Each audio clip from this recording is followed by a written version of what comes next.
Friday, August 5th was our last night at Cross Country Camp, and we spent much of it watching the opening ceremonies of the Summer Olympics. It's always inspiring to see the world come together in spite of all its differences, and hard not to get caught up in at least a bit of the patriotic fervor watching the athletes from around the USA and hearing their diverse stories. And so it was a sobering call to earth the next day, stopping by the National Historic Site of the Manzanar War Relocation Center. It was the 71st anniversary of the day the United States dropped the little boy atomic bomb on Hiroshima, Japan.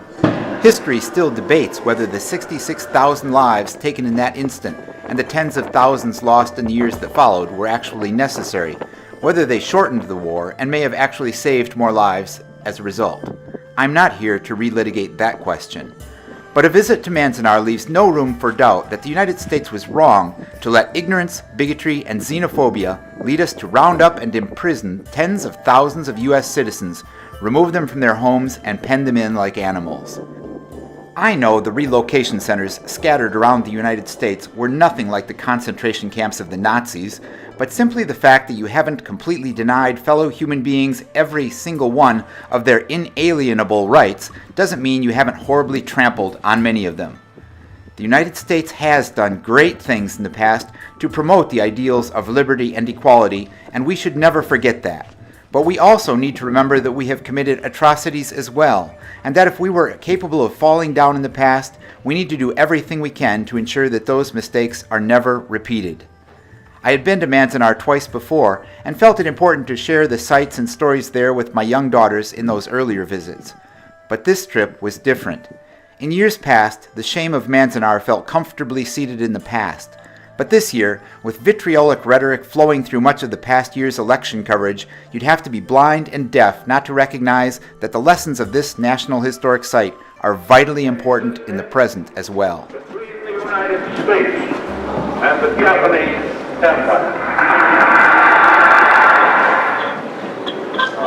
How did you feel when you first heard the news of the Japanese attack? We were stunned. We just couldn't believe it. And the more we heard, we were horrified. Confronted with recordings of old broadcasts and copies of faded headlines covering the fear and distrust of Japanese in the wake of Pearl Harbor, I almost wished that they could have been interspersed with the all too easily found coverage of the bigotry, fear, and animosity rankling through much of American society today. It wouldn't be concerning if it were only one sad, twisted voice calling to round up millions of undocumented immigrants for deportation, one pathetic loser dividing Americans into a mythical us versus a universally despised Muslim them. But no, it seems there are millions willing to reduce and condemn entire peoples based solely on the way they talk, dress, and pray. But while the realities of Manzanar are undeniably grim, the visit was not entirely discouraging. Ultimately, we came away with two bright spots. One, the irrepressible spirit of the people that were interned.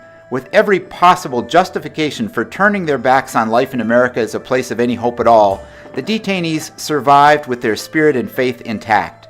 Remarkably, there are stories of great bravery and patriotism from servicemen whose very families were stuck at Manzanar or one of the many similar relocation centers.